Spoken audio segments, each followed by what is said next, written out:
안녕하세요. 게이트 오브 위즈덤 채널입니다. 이번에 소개해드릴 도서는 무소유 잠언집입니다. 진정한 삶의 가치를 보여주신 성철, 법정 스님의 메시지가 가득한 도서입니다. 흔히 무소유라 하면 아무것도 가지지 않는 것이라 착각할 수도 있습니다. 하지만 두 스님이 말씀하신 무소유란 자신에게 필요치 않은 물건을 가지지 않는다라는 뜻입니다. 이 도서를 통해 두 분 스님의 생각과 말을 통해 깨달음을 얻을 수 있는 시간이 되었으면 합니다. 이 도서의 편저는 김세중님이고 펴낸 곳은 휘닉스입니다. 김세중님은 조선대학교 국문학과를 졸업하고 카이스트 최고 경영자 과정을 수료하였습니다. 광줌 퇴직 후 중국으로 건너가 협서중의대학원에서 박사과정을 이수하였습니다.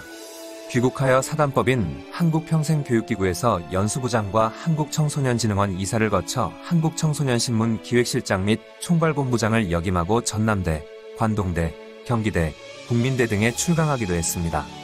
현재는 사사편찬연구소의 대표로 있으면서 한국 기업의 역사와 흥망성쇠, 그리고 업종의 변화와 상품의 진화에 대한 연구와 함께 사사를 정리하고 있습니다. 또한 이 책을 비롯하여 교재 편집과 독서와 논술 교양의 즐거움 인생을 살아가는 지혜 긍정의 3달라이 라마 지혜의 모든 것 지혜의 칼 무소유 고전 카페 등 여러 권의 입문서적 및 고전을 통한 자기계발서 등을 기획하고 집필도 하였습니다. 우리는 욕심의 땅에 서 있습니다. 얼마 전 재산 문제로 불만을 품은 형이 동생 부부에게 독극물을 마시게 한 사건이 있었습니다.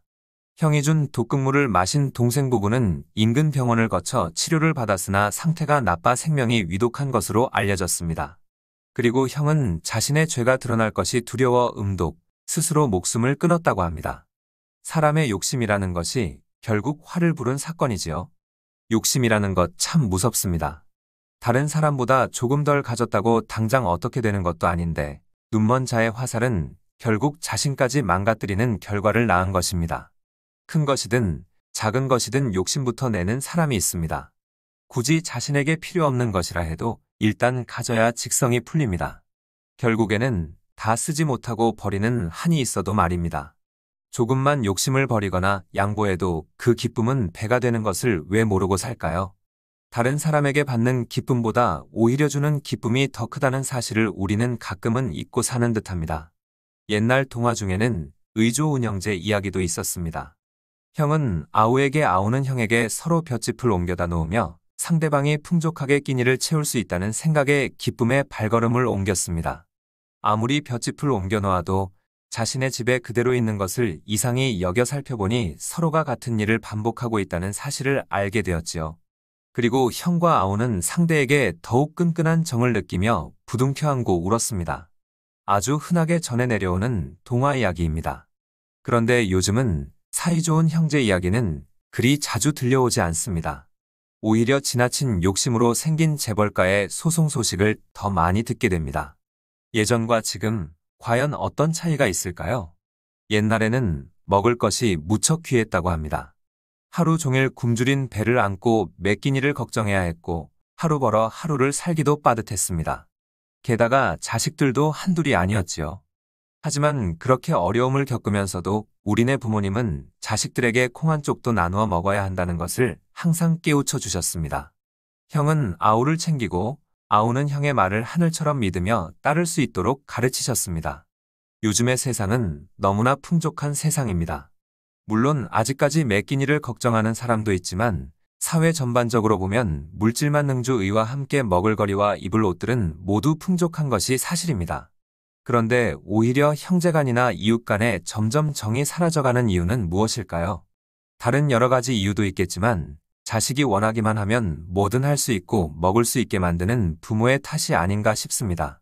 부모들이 자신이 살던 시대에는 없어서 못하고 못 배운 만큼 자식에게는 원하는 것을 모두 이루게 하고 싶어하는 마음의 욕심이겠지요. 그것이 오히려 독이 되는 것을 알지 못하고 말입니다. 삶은 되돌릴 수는 없습니다.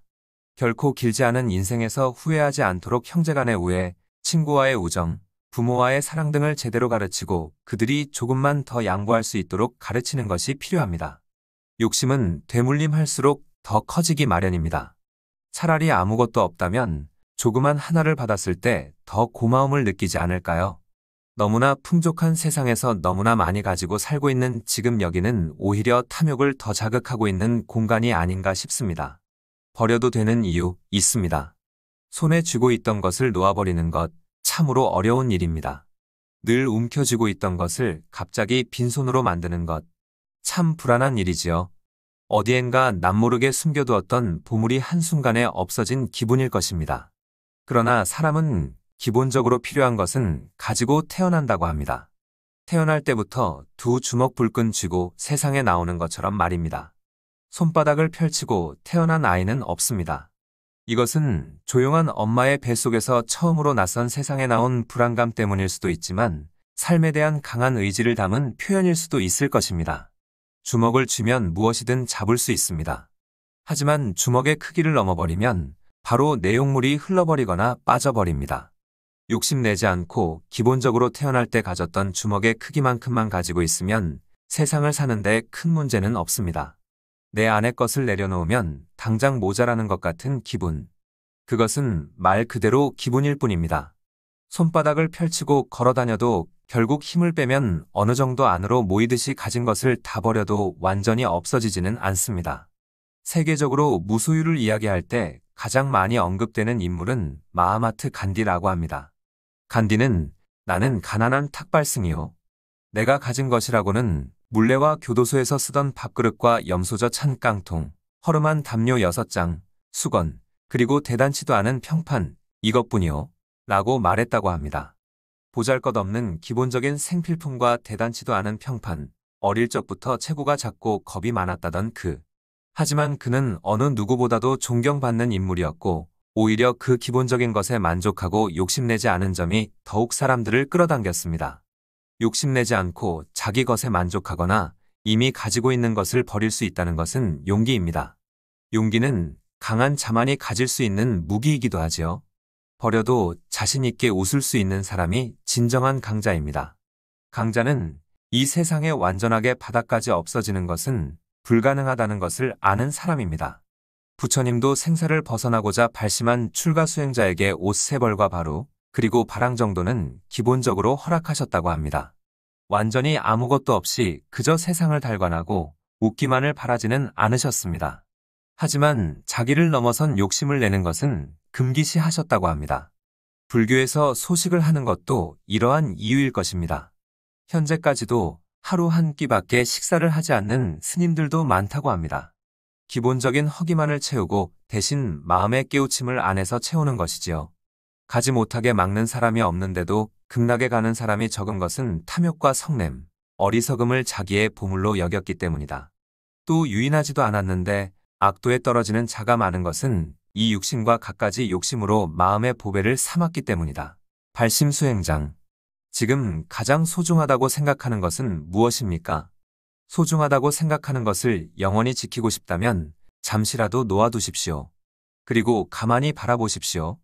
그것이 진정한 나의 것인지, 내가 지킬 수 있는 것인지, 나의 욕심인지를 객관적인 눈으로 살펴본다면 욕심의 그늘에서 벗어나 소중한 것을 끝까지 간직할 수 있는 용기가 생길 것입니다. 버려도 되는 이유는 바로 이것입니다. 소중한 인연을 지켜나가세요. 현대인은 여러 가지 스트레스에 노출되어 있다고 합니다. 스트레스가 심하면 위궤양, 고혈압, 심장병까지 일으킬 수 있다고도 합니다. 물론 똑같은 사건 사고가 났을 때 반응하는 사람의 스트레스 정도는 각기 다릅니다. 어떤 사람은 사건 자체에 심한 충격을 받아 오랫동안 헤어나오지 못하고 또 어떤 사람은 툭툭 털고 일어나 앞으로 어떻게 대처해야 할지를 생각합니다. 이 차이는 각자의 성격 차이도 있지만 경험이라고 볼 수도 있습니다. 많이 부딪혀 본 사람은 상처를 치료하는 방법을 알 수 있으니까요. 우리의 상처, 어디에서 가장 많이 받을까요? 돈, 명예, 나 자신. 원인에는 여러 가지가 있을 것입니다. 하지만 무엇보다도 사회적 동물인 인간으로 태어난 이상 상처를 가장 많이 받게 되는 것은 사람에 의해서일 것입니다. 사람으로 인해 힘들 때 위안을 얻고 같이 배우며 따뜻함을 느끼기도 하지만 뜻하지 않은 갈등에 부딪히는 경우가 많습니다. 때로는 배신이라는 것에 빠져 크나큰 절망에 빠지기도 하지요. 이럴 때는 심각한 갈등을 느끼고 고뇌에 빠지며 어디로 가야 할 것인지를 고민하게 됩니다. 특히 나 혼자만 생각하고 끝낼 수 있는 일이 아니라 거미줄처럼 관계가 얽혀져 있을 경우에는 더없이 갈피를 잡지 못하고 그 끈이 엉켜버림을 알 수 있습니다. 그리고 엉켜버린 끈을 미련 없이 잘라버리는 죄를 지을 때도 있습니다. 그러나 사람의 일이란 끈을 잘라버린다고 해서 끝나는 일이 아니라서 힘듭니다. 또다시 새로운 만남이 이어지고 다른 끈을 만들면서 살아가지요. 그러나 또 다른 끈도 사람과의 관계에 있어 그 근본적인 해답을 얻지 못한다면 다시 엉킬 수밖에 없습니다. 이렇듯 사람과의 만남이라는 것은 즐겁고 좋은 일이지만 그 인연을 하찮게 여기고 함부로 여긴다면 오히려 독이 될 수 있습니다. 우리가 맺고 있는 인연의 끈 부모, 형제, 친구, 더 나아가 사회라는 큰 테두리 안에서 이뤄지는 이 소중한 끈을 어떻게 지켜나갈 수 있을까요? 사람과의 갈등을 해결하는데 가장 필요한 것은 대화라고 알려져 있습니다. 마음이 오가는 진솔한 대화를 통해서 서로 성숙해지며 상대방을 이해할 수 있게 됩니다. 대화를 통해서 얻을 수 있는 가장 큰 소득은 바로 지혜라고 볼 수 있지요. 지혜는 무조건 상대방의 생각을 다 받들며 자신을 낮추는 것만을 의미하는 것이 아닙니다. 자신의 의견을 충분히 전달하고 상대방의 생각을 들어봄으로써 서로 간 소통의 문을 여는 것입니다. 그리고 대화의 중심점에서 새로운 방향을 알 수 있게 되며 그에 따라 자신의 처신을 판단할 수 있게 됩니다. 하지만 서투른 대화법은 불화의 씨앗이 되기도 합니다. 때로는 분노를 느끼며 냉정을 잃기 쉽습니다. 막말이 오가기도 하며 상대방을 무시하기도 합니다. 마음은 그렇지 않은데 빗나간 화살처럼 허공을 향해 서로의 생각을 쏟아내는 것입니다. 분노가 말에 섞여 대화가 아닌 혼잣말을 하는 것이지요. 불교에서는 분노를 다스릴 줄 알고 처한 상황에 의연하게 대처하는 사람을 해탈의 경지에 이르렀다고 합니다. 사람과의 갈등 구조를 생각하기 이전에 대면하는 그 사람과의 인연에 대해 얘기합니다. 우리가 만나는 한 사람 한 사람이 얼마나 귀한 만남인지를 깨닫는다면 불화의 씨를 만들기 이전에 자신을 다스릴 줄 아는 사람이 될 수 있습니다. 법정 스님은 하찮은 것을 최상의 것으로 만들기가 가장 어렵다고 말씀하셨습니다. 그러기에 항상 생각을 먼저 하고 행동을 나중에 하는 것을 강조하셨습니다. 언제나 마음을 진정시키고 다스릴 줄 아는 사람이 되기를 바라셨습니다. 이 말씀을 실천한다면 소중한 인연은 더욱 단단해질 것입니다. 당장은 화가 날 수도 있지만 더 멀고 깊이 생각하면 그리 먼 길은 아닐 것입니다. 법정 스님은 내가 만나는 모든 사람들이 내가 그들을 아주 중요하게 생각한다는 사실을 믿게 하는 것, 이 사람과의 갈등을 없애버릴 수 있는 길이라고 여기셨습니다.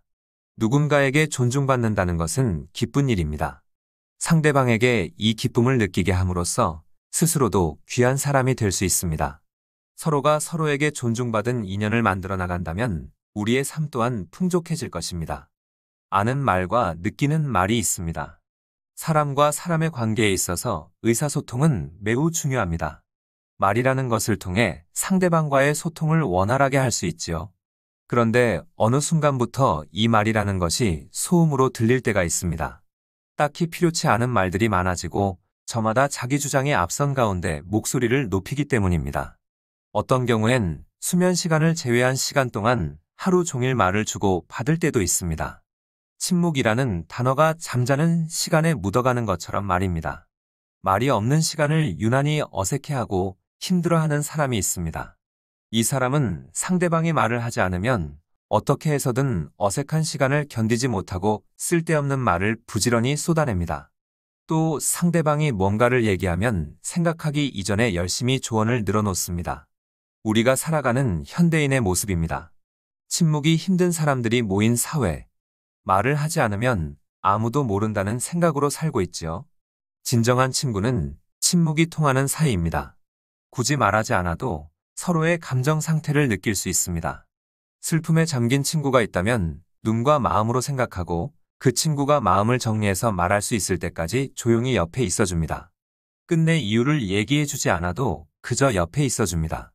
그리고 자연스럽게 친구의 마음을 나눠갔습니다. 힘들 때 우리가 진정으로 원하는 것은 무엇일까요? 같이 맞장구 쳐주고 위로의 말을 전하는 방법도 있을 것입니다. 하지만 깊은 슬픔에 빠져 있을 때는 아무런 말도 할 수 없습니다. 눈물도 나오지 않는 것처럼 말입니다. 이럴 때 옆에서 말을 많이 하면 더 혼란스럽기만 하고 이내 그 자리에서 벗어나고 싶어집니다. 바로 침묵이 필요한 시간입니다. 말을 많이 하는 사람은 생각의 시간이 짧을 수밖에 없습니다. 마음과 머리보다 입이 먼저 나가는 경우겠지요. 걸러지지 않는 말로 실수하지 않는 사람은 없습니다. 그 실수가 상대방에게든 자신에게든 상처를 주기 마련입니다. 법정 스님은 침묵의 의미만으로도 많은 말씀을 남기셨습니다. 무언의 힘을 직접 보여주신 분입니다. 눈이 어두운 사람이 소리의 말을 담듯이 말을 아끼다 보면 생각만으로도 의사 전달을 할 수 있습니다. 세상이 시끄러운 것은 어찌 보면 말이 많아서일 것입니다. 물론 꼭 필요한 말은 해야 하는 것이 옳습니다.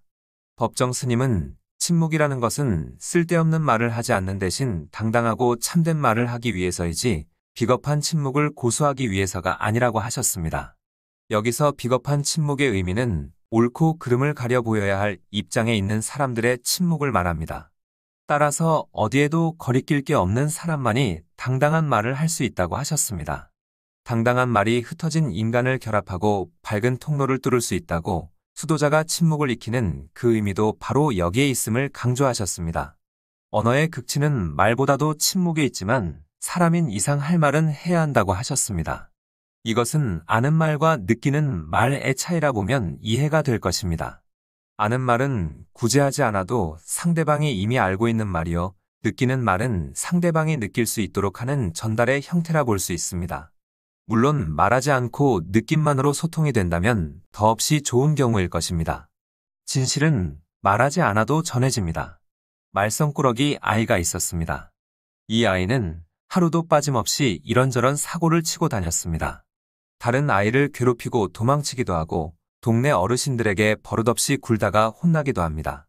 그리고 부모는 날마다 아이에 의해 들어오는 민원을 듣게 됩니다. 이럴 때 대부분의 부모는 어떻게 할까요? 회초리로 아이의 잘못을 꾸짖거나 윽박지르거나 달래는 말을 반복하면서 잔소리를 할 것입니다. 하지만 이런 매나 잔소리는 곧 효과가 떨어지고 맙니다. 아이의 입장에서는 사고를 치고 와도 한 차례 매를 맞거나 잔소리만 들으면 상황이 끝나는 것에 이미 익숙해지기 때문입니다. 어떠한 처벌이든 너무 자주 하면 처벌 방법 자체에 익숙해집니다. 이럴 때 침묵의 효과를 쓸 수 있습니다. 사람의 심리라는 것이 묘해서 이미 저지른 실수나 잘못에 대해 누군가에게 당연히 질책을 받겠다 싶었는데 막상 당사자가 아무런 말을 하지 않을 때 불안감을 느끼게 됩니다. 물론 처음에는 처벌이 없다고 생각하여 순간 안심하기도 하겠지요. 하지만 편안한 기분은 오래가지 않습니다. 화를 내야 할 상황에 성내지 않는 사람이 있습니다. 그런 사람은 오히려 때마다 화를 내는 사람보다 더 두려움을 느낍니다. 무슨 생각으로 침묵하고 있는지 예측할 수 없기 때문입니다. 아무것도 보이지 않을 때 느끼는 불안감과 비슷할 것입니다. 차라리 대놓고 화를 내는 사람이 편할 때도 있습니다. 이처럼 침묵은 때로 강한 힘을 발휘하기도 합니다. 부처님도 제자들의 물음에 있어 그 자리에서 꾸짖거나 다시 질문하라고 하거나 침묵하셨다고 합니다. 이중 침묵의 의미는 말해도 알아듣지 못할 것이라는 생각과 좀 더 신중하게 생각하고 답을 주겠다는 의미로 볼 수 있을 것입니다. 오늘날 법정 스님과 성철 스님이 존경받는 가장 큰 이유도 여기에 있습니다. 두 분의 공통점은 말을 아끼셨다는 것입니다. 침묵이 갖는 뜻을 깊이 새기고 지켜나갔기 때문입니다. 불필요한 말을 삼가고 생각에 기인한 말과 깨달음만으로 담백하게 사셨다는 것이 신도들뿐만 아니라 일반인들도 고개를 숙이게 하는 이유입니다. 노자의 말씀 중에 도를 돌아 말하면 영원한 도가 아니며 이름을 이름이라 하면 영원한 이름이 아니다 라는 것이 있습니다. 아끼고 싶은 감정이 있을 때 입 밖으로 말을 해버리면 그 말로 인해서 모든 것이 날아가 버릴 것 같은 기분이 드는 것도 마찬가지일 것입니다. 진실된 마음은 항상 오래 간직하고 싶듯이 소중한 생각이 있다면 굳이 말로 하지 않는 것이 옳을 것입니다. 진실이 가진 가장 큰 장점은 상대방에게 언젠가는 그대로 전해질 수 있다는 것입니다. 자신의 느낌을 전할 줄 알고 그 느낌을 받아들일 줄 아는 사람과의 소통이 오래가는 이유도 이와 같은 맥락일 것입니다. 삶에 진실이 없는 사람은 없습니다. 스스로 진실하다면 상대방의 진실도 분명히 느껴질 때가 올 것입니다. 이기주의가 팽배한 이 사회에서 법정 스님과 성철 스님이 굳이 말을 하지 않아도 모든 사람이 두 스님에게 공감하는 것은 말로 꺼내어지지 않은 조용한 울림이 대중들에게 그대로 전해졌기 때문입니다. 진실은 말하지 않아도 전해집니다. 내면을 채우는 수행을 하세요. 불교에서는 석가모니 부처님이 계시던 시절부터 내려온 전통적인 수행 방법인 안거라는 것이 있습니다. 특히 우리나라에서는 여름철에는 음력 5월 15일부터 7월 15일까지 3개월간 한거를, 겨울철에는 음력 10월 15일부터 다음해 1월 15일까지 3개월간 동안거를 지냅니다. 스님들은 이 기간 동안 외출을 하지 않고 함께 모여서 그동안 부족했던 공부를 한다고 합니다. 특히 이 기간 동안에는 무건 말하지 않음을 통한 참선 수행을 하며 자기 자신을 성찰하는 시간을 가진다고 합니다. 그리고 마지막 날은 해제라 하여 수행 기간 중에 의문사항을 질문 토론하며 자신의 미진한 부분을 스스로 반성한답니다. 아무런 말을 하지 않고 며칠을 보낼 수 있을까요? 말의 필요성을 가지지 않고 수행에 몰두한다면 충분히 가능한 일이라 생각합니다. 오히려 모두가 조용한 가운데 말을 담는다는 것이 어색하게 느껴질 정도가 될지도 모를 일입니다. 일반 중생들도 부처님께 드리는 불공의 경우에 경건한 마음으로 절을 하면서 마음속으로 기도합니다. 대부분 원하는 방향으로 보살펴달라거나 죄를 용서해달라는 기원이 많은 부분을 차지합니다. 하지만 성철 스님은 이렇게 말씀하셨습니다. 자기가 지은 악업은 자신의 노력으로 참여하고 신구의 삼업이 맑아질 때 과보가 바뀌어지며 행복이 이루어진다 며 철저한 자기 정진을 강조하셨습니다. 이는 타인의 도움으로 자신의 죄를 벗어나려 해서는 안 된다는 뜻입니다. 자신이 지은 죄는 본인이 정성을 다하여 갚아야만 진정으로 그 업이 없어지고 맑음으로 갈 수 있다는 말씀입니다. 업이라는 것은 누구 탓이 아니라 자기 자신에 의해서 일어나는 것이기 때문입니다. 남의 등에 업혀 다리를 건넜다면 그는 다리를 건넌 것은 맞지만 실제로 다리를 건너기 위해서 몇 걸음을 걸어야 하는지도 모를 것입니다. 또한 다리를 건너기 위해 땀을 흘리지 않았기 때문에 진정으로 다리를 건넜다고 할 수는 없습니다. 성철 스님은 부처님을 대하는 수행의 기본 자세를 강조하신 것입니다. 여기서 신구의 삼업이란 사람은 몸과 입과 생각으로 업을 짓는다 하여 나온 말이라고 합니다. 이 세 가지 업을 씻어낼 수 있는 방법은 세 가지가 있는데 첫째는 신체의 청정이요, 둘째는 입의 청정이요, 셋째는 생각의 청정이라고 합니다. 불교에서는 이 세 가지 법을 갖추면 부처님의 도량에 이르게 된다고 합니다. 자경문에는 깨끗하게 수행을 갖추는 방법에 대해 자세히 나와 있습니다. 몸을 가벼이 움직이지 않으면 산란한 마음을 다스려 선정을 이루고 말이 적으면 미혹을 돌이켜보아 지혜를 이룬다. 실상은 언어를 떠난 것이며 진리는 경거망동하지 않는다. 입은 모든 화근의 문이니 반드시 엄하게 지키고 몸은 모든 재앙의 근본이니 경거망동하지 말아야 한다. 자주 나는 새는 그물에 걸리기 쉽고 가벼이 날뛰는 짐승은 화살을 맞을 위험이 있다. 그러므로 부처님께서는 설산에서 6년 동안 앉아 움직이지 않으셨고 달마는 소림굴에서 9년 동안을 무언으로 침묵하셨다. 후세에 참선하는 사람들은 어찌 이 일을 본받지 않는가? 수행의 방법에는 여러 가지가 있을 수 있을 것입니다. 하지만 한 가지 중요한 것은 온 정신을 다해 진심으로 몰두해야 한다는 것입니다. 무조건 경전이나 지언을 외운다고 공덕이 되는 것은 아닙니다. 정확한 뜻도 모르고 진심으로 깨달음을 느끼지 못하면서 닦은 수행은 닫힌 유리병의 곁에서 계속 물만 붓는 것과 같습니다. 내면을 채워야 비로소 무게를 실을 수 있습니다.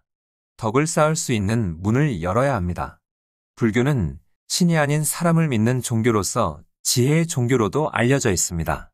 그리고 자신의 짐을 스스로가 책임지고 지고 가는 것을 기본으로 하고 있습니다. 남에게 짐을 맡기면 결국 그 남까지 본인이 감당해야 할 또 다른 짐이 될 수도 있습니다. 세상 모든 일에 이유 없는 일이 없듯이 우리의 짐도 감당해야 할 이유가 있는 것입니다. 짐이라는 것은 좀 더 가볍게 말하자면 노력이라고도 볼 수 있습니다. 노력의 크기가 짐의 무게를 좌지우지하는 것이기 때문입니다. 노력이 쌓여 생각한 만큼 성과가 보일 때 우리는 가장 큰 기쁨을 느낄 수 있습니다. 하지만 가끔은 당연히 해야 할 노력임에도 불구하고 불만이 터져 나올 때가 있습니다. 왜 저 사람은 나와 똑같은 일을 했는데 더 많이 가져가는 걸까? 내가 먼저 도달했는데 왜 저 사람이 칭찬을 받고 있지? 두 가지 경우를 생각해 볼 수 있습니다. 겉으로 보기에 똑같은 노력으로 보여졌지만 보이지 않은 이면에 상대방이 더 많은 노력을 한 경우입니다. 이런 경우에는 평가한 사람이 지극히 옳은 판단을 한 것입니다. 이럴 때는 상대방의 노력을 인정하고 순수하게 다음 기회를 기다리는 것이 현명한 생각입니다. 그리고 또 다른 하나의 경우는 정말로 똑같은 노력을 했지만 당장 나타나지 않은 결과라고 볼 수 있습니다. 이럴 때는 기다릴 줄 아는 지혜를 발휘하면 시간이 해결해 줍니다. 노력의 결과에 대응하는 처세에 따라 얼마만큼 현명하게 사느냐가 분명하게 나타납니다. 지금처럼 어지러운 세상에서는 더더욱 지혜가 필요한 시점입니다. 불교에서는 스님들에게 평소의 지혜를 쌓아가는 방법을 가르치고 있습니다. 아침 일찍 일어나 사찰 앞을 청소하는 것도 단순히 보이는 그 공간만을 깨끗하게 하는 것이 아니라 자신의 마음과 몸도 정화시키기를 가르치고 있습니다. 불심을 가지고 절에서 생활하는 모든 사람은 하루 자체가 지혜의 덕을 쌓아가는 과정이며 결과물입니다. 성철 스님은 평소 제자들을 직접 지도하면서 첫째, 잠을 적게 자라. 둘째, 말하지 마라. 셋째, 책을 보지 마라. 넷째, 간식하지 마라. 다섯째, 돌아다니지 마라. 고 지도하셨다고 합니다. 이 5가지의 공통점은 지혜의 덕을 쌓아가는 것에 방해가 되는 것은 하지 말라는 것입니다. 성철 스님을 찾아오는 모든 사람에게 3000배를 말씀하셨던 이유도 이와 같은 맥락에서 보면 쉽게 이해할 수 있습니다. 스님의 위신을 세우거나 방문하는 사람들을 괴롭히기 위해서가 아니라 3000번 절을 하면서 저절로 마음의 수양이 되기 때문입니다. 절을 하는 횟수가 늘어갈수록 머릿속의 잡념은 점점 더 사라지고 집중력은 강해지게 됩니다. 성철 스님은 이러한 점을 인지하시고 3000배 속의 번민에 쌓인 중생들의 짐을 그들 스스로 덜어내는 방법을 깨우치게 하신 것입니다. 어떤 것이든 스스로 혼자 방법을 깨우쳐 알 수 있다면 더더욱 좋은 일이겠지만 스승이 있어 덕을 쌓는 방법을 알려주는 것은 참 복받은 일입니다. 하지만 요즘 사람들은 스승이든 친구든 바른 가르침이나 말을 해주면 비뚤어보는 경향이 짙습니다. 혼자서도 실컷 잘 알 수 있다는 자만이 있기 때문입니다. 하지만 타인의 말에 귀를 열 줄 모르는 사람은 지혜의 덕을 쌓는다는 것 자체가 불가능한 일입니다. 현명한 판단을 위해서 덕을 쌓아야 하는 마음의 소리를 들을 수 없도록 철저하게 귀를 닫고 있기 때문입니다. 살아가는 과정의 전부는 알아가는 과정이라 볼 수 있습니다. 보다 많이 깊은 삶을 위해서 항상 가능성을 열어둬야 할 것입니다. 얻는 것은 순간이요, 깨달음은 영원합니다. 성철 스님은 행복에는 영원한 것과 일시적인 것이 있다고 말씀하셨습니다. 부처님같이 돌을 깨쳐서 생사해탈하는 것이 영원한 행복이고 이 세상 오욕의 낙을 얻는 것이 일시적인 행복이라고 말입니다. 불교에서 오욕이란 재물, 색정, 음식, 명예, 수면의 5가지에 대한 욕심을 말합니다. 그 중에서 특히 우리는 재물에 대한 욕심을 가장 많이 가지고 있습니다. 재물의 눈이 어두워 남을 업신여기고 해하며 심지어는 자식들에게까지 그 욕심을 물려주는 경우도 있습니다. 하지만 재물을 얻고 난 후에도 욕심은 그치지 않고 마음의 평정은 찾을 수가 없습니다. 이루고 싶은 것을 이루고 가졌지만 채워지지 않는 공허함은 왜일까요? 성철 스님의 말씀처럼 세속의 욕심은 순간의 만족일 뿐입니다. 욕심에서 벗어나 스스로 만족할 수 있도록 돌을 깨치는 것이 영원한 행복을 누릴 수 있는 것입니다. 고금의 영웅 가운데 영웅으로 추앙받는 나폴레옹도 절에의 고온이 되었고 만리장성 높이 쌓아올려 천만 세를 누리려던 진시황의 일대 제국도 몇 년 안에 풍전등화로 사라졌으니 부귀허영의 꿈을 안고 이리저리 날뛰는 어리석은 무리들이여 눈을 들어 본래불의 장엄한 세계를 바라봅시다. 성철 스님의 말씀입니다. 세속에서 아무리 부귀영화를 누리던 사람들도 그것이 모두 허영의 꿈임을 깨달고 부질없음을 느껴야 합니다. 욕심으로 인해 누렸던 행복은 그리 오래가지 못합니다. 오히려 그 과정에서 오는 고통이 행복의 허무함을 더할 뿐입니다. 인간의 궁극적인 목표가 행복인 것은 맞습니다. 행복하지 않은 삶은 고통일 뿐입니다. 우리는 아직도 굶주린 어린아이처럼 늘 배고픔을 느끼며 불행하다고 여기고 사는지도 모릅니다. 부처님처럼 해탈의 경지에 이르는 것은 멀고도 험한 길이라 생각하지만 생활 속에서 하나하나 실천해 간다면 가능성은 충분히 열려 있습니다. 즉 행복의 문은 활짝 열려 있는데 섣불리 그 문을 통과할 용기를 내지 못하는 것이 사람인 것입니다. 특별한 사람만이 욕심을 버리고 자신을 돌아보며 달관의 삶을 사는 것은 아닙니다. 무조건 버리라는 것이 아니라 그 이전의 깨달음을 알고 공허함을 물리칠 수 있다면 행복은 항상 우리의 곁에 머무를 것입니다. 맑은 물은 그냥 얻어지는 것이 아닙니다. 깔대기를 대고 정성을 들여 물을 부어야만 더러운 흙은 걸러지고 깨끗한 물을 마실 수 있는 것입니다.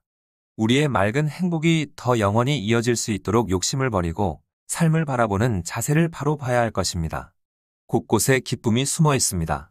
여행이나 놀이문화를 살펴보면 최근부터 가족 단위의 구성원들이 많이 보입니다. 주말이 되면 가까운 공원에서도 아이와 손을 잡고 놀아주는 부모들을 많이 볼 수 있습니다. 아내는 돗자리를 펴고 앉아 실컷 뛰어놀다 온 아빠와 아이들의 땀을 닦아주며 서둘러 물을 따라줍니다. 그리고 새벽부터 정성스럽게 싸온 도시락을 꺼냅니다.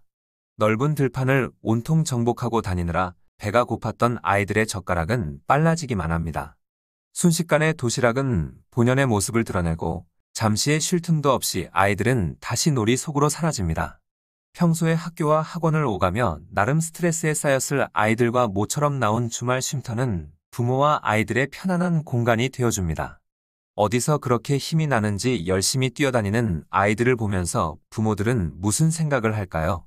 고단한 일상이지만 아이들이 있어 행복하다.